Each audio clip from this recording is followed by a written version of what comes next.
Bismillahirrahmanirrahim. Assalamualaikum warahmatullahi wabarakatuh. Baik, kali ini kita akan membahas tentang dasar desain grafis. Lebih lanjut kita akan bahas pula tentang unsur-unsur tata letak desain grafis. Apa itu desain grafis?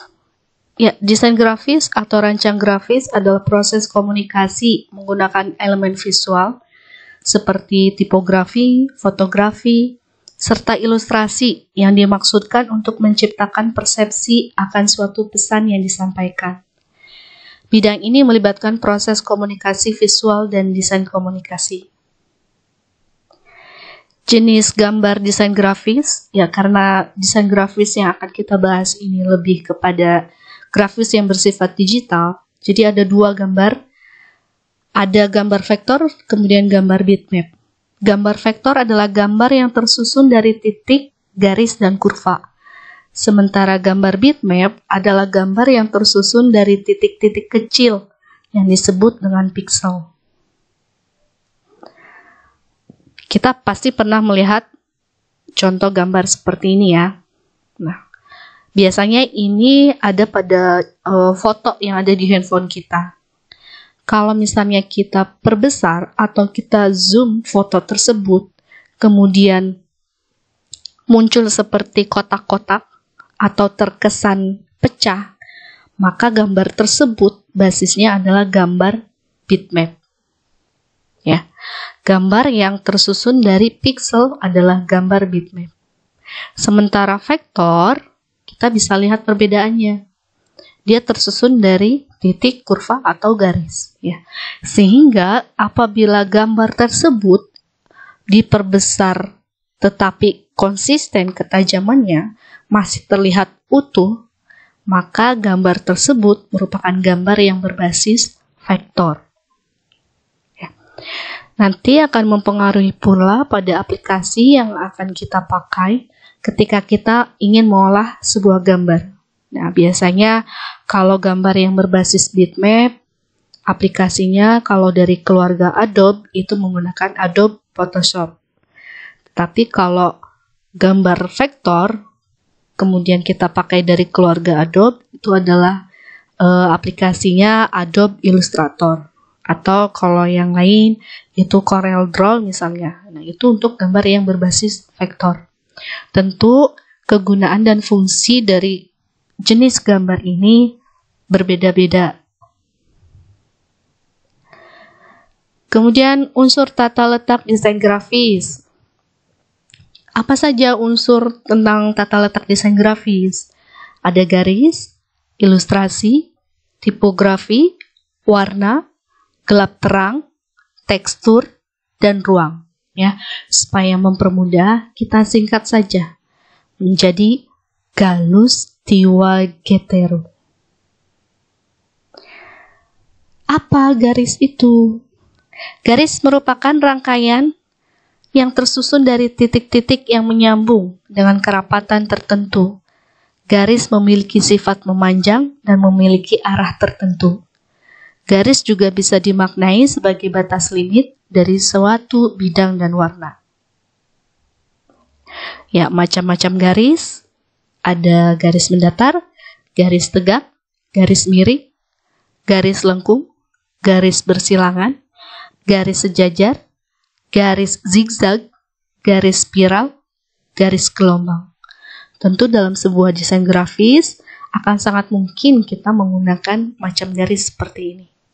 Entah itu satu maupun lebih dari satu. Kemudian ilustrasi. Menurut Kamus Besar Bahasa Indonesia, ilustrasi mengandung makna sebuah gambar yang menjelaskan isi dari suatu buku atau menjelaskan sebuah tulisan sehingga membantu pembaca dalam memainkan imajinasinya untuk mengartikan tulisan lewat sebuah gambar. Jadi kalau kita lihat sebuah gambar, tanpa perlu penjelasan kita sudah paham bagaimana maknanya. Nah, ini contoh ilustrasi ya. Dari sebuah gambar ilustrasi, kita bisa melihat bahwa ternyata ini diibaratkan sebuah kemalasan. Ternyata kemalasan itu bisa membahayakan kita, ya. Kemudian unsur berikutnya adalah tipografi. Dari artinya tipografi adalah suatu ilmu dalam memilih dan menata huruf dengan pengaturan penyebarannya pada ruang-ruang yang tersedia. Contohnya seperti ini ya. Terlebih lagi sekarang kita sering melakukan postingan, entah itu di media sosial maupun yang lainnya. Nah, ketika kita membuat sebuah desain grafis, kemudian terdapat kalimat atau teks dalam grafis tersebut, tentu kita harus menatanya. Bagaimana pemilihan fontnya juga, jenis hurufnya, bagaimana ukurannya, itu perlu diperhatikan untuk menimbulkan cita rasa keindahan tersebut. Selanjutnya warna. Dalam setiap desain grafis, pasti unsur warna menjadi perhatian yang vital, karena akan berpengaruh pada pesan yang akan disampaikan.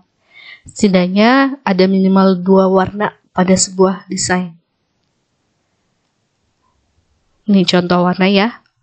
Dan warna itu sangat banyak sekali. Warna itu akan terbentuk dari percampuran warna-warna yang lainnya. Kalau kita kenal lebih lanjut, ada istilah warna primer, sekunder, dan sebagainya.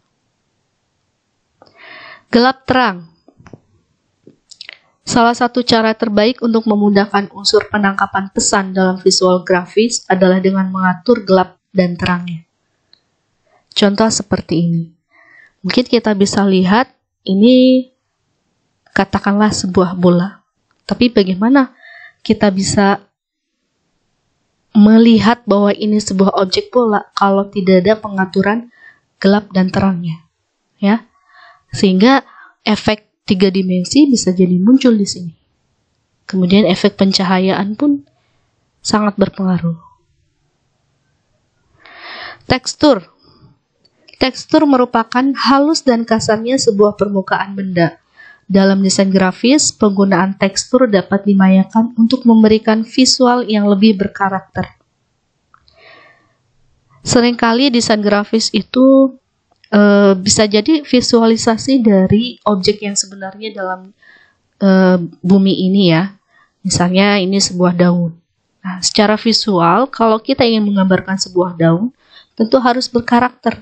Karakternya seperti apa ya? Kita harus paham betul tekstur daun itu seperti apa. Tidak mungkin kita hanya membuat sebuah bidang biasa, kemudian hanya dikasih warna hijau. Karena daun itu adalah hijau ya. Tapi diberi unsur garis, diberi goresan-goresan lainnya, sehingga menimbulkan tekstur yang orang akan melihat, oh iya, ini adalah daun. Kemudian ruang. Ruang merupakan unsur yang bersifat semu atau nyata yang memberikan kesan ruang dari sebuah gambar. Nah, ini contohnya ya. Kalau kita lihat gambar ini sebenarnya hanya susunan garis-garis saja. Ada yang mendatar, ada yang vertikal, dan ada garis miring. Tetapi dengan susunan sedemikian rupa, secara visual, kita bisa mengimajinasikan bahwa ini adalah sebuah ruangan. Ya, demikian informasi tentang dasar desain grafis, khususnya tentang unsur tata letak. Berikut adalah sumber yang saya ambil dalam materi ini. Selebihnya silakan bereksplorasi lagi. Mudah-mudahan bisa menambah informasi yang bermanfaat. Terima kasih atas perhatiannya. Wassalamualaikum warahmatullahi wabarakatuh.